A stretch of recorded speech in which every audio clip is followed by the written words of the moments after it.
Всем привет! У нас блины на всю сковороду, картофельно-мучные, с грибной начинкой и сырно-луковой. Каждый блин – это одна большая порция.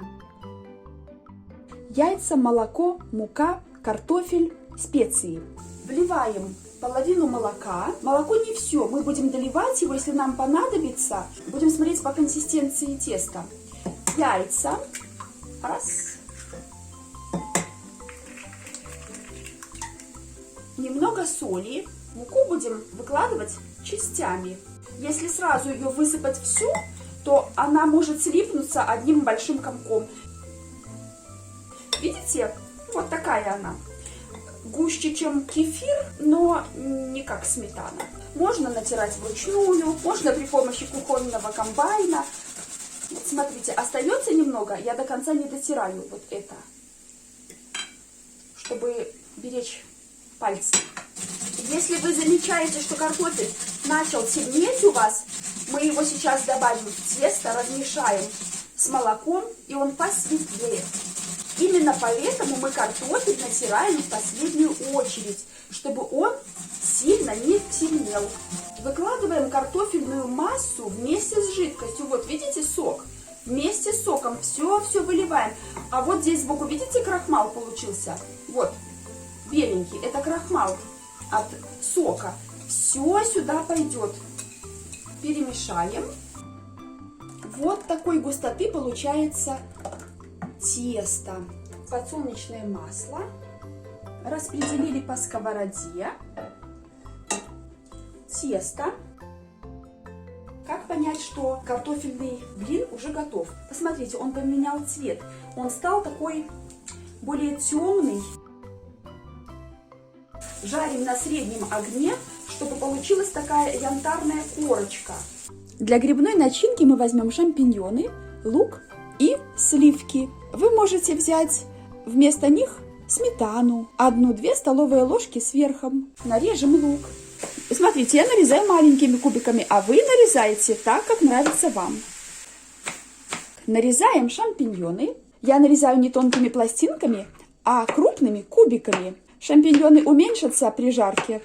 Если их нарезать пластинками, они пустят много сока. А нам это не надо. Нам надо, чтобы весь грибной вкус сохранился в грибочках. Вот примерно такие кусочки. Разогреваем сковороду. Подсолнечного масла немножко. 1-2 столовые ложки. Выкладываем шампиньоны. Помешаем, чтобы они перемешались с подсолнечным маслом. Обжариваем грибочки около 10 минут. Вот так периодически помешиваю. Видите, они уже уменьшаются. Сока очень мало, почти нет. Я еще их не посолила.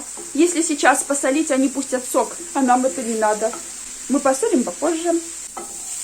Грибочки поджарились. Перекладываем их в тарелочку. В эту же сковороду наливаем еще 1-2 столовые ложки подсолнечного масла. Обжариваем лук. Посмотрите, лук уже приятного золотистого цвета.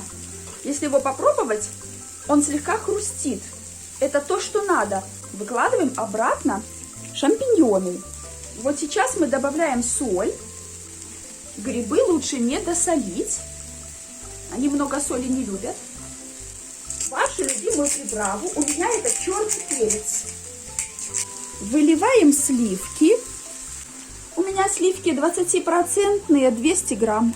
Нам надо все вместе потушить, чтобы лук, шампиньоны и сливки пропитались ароматами друг друга, чтобы они подружились. На маленьком огоньке такой сливочно-грибной аромат. Вот так потушим 2-3 минуты, чтобы смесь загустела. Помните, надо помешивать. Как раз лук полностью дожарится, но при этом будет крепенький. Вот такая консистенция получается. Выкладываем начинку на половину блина. То есть до самого центра мы не доходим, потому что в центре надо будет еще сгибать. И здесь до самых краев не докладываем. Так, медленно-медленно закрываем. И вот здесь прижимаем с краев. Вот тут в центре не надо нажимать. Поджариваем на одной стороне Минуту, не больше. Сейчас переворачиваем на другую сторону. Оп. Беру двумя лопатками, потому что блин большой и тяжелый. Это целая большая порция. И выкладываю. Оп. Для начинки у нас будет лук репчатый и сыр. Подсолнечного масла наливаем достаточно много. Лук. Обжариваем лучок до золотисто-оранжевой корочки. Смотрите, как у нас поджарился лучок. Теперь можно его немного подсолить. Вот. Сюда же мы добавим вашу любимую приправу, а я мою. У меня это кориандр и черный перец. В сковородку я специи свежемолотые сыплю, и они сразу так благоухают вот на горячей сковородке. Ой, и лук очень вкусно. Я сразу выкладываю в сыр. Можно в такую начинку добавить колбаску, можно курочку. Здесь очень много лука, начинка будет сочная. Где-то 3 черпачка у меня так уходит. 2-2,5. И вот так чуть-чуть наклоняем, чтобы оно распределялось. Выкладываем начинку и распределяем по поверхности половины блина. С другой стороны подбираем лопатками и закрываем медленно. Оп, оп, оп. И видите, я его как бы подворачиваю медленно. Так, оп, оп, оп, оп. Вот. И здесь могу прижать по краюшку. Здесь вот, где вот было место сгиба, мы не прижимаем.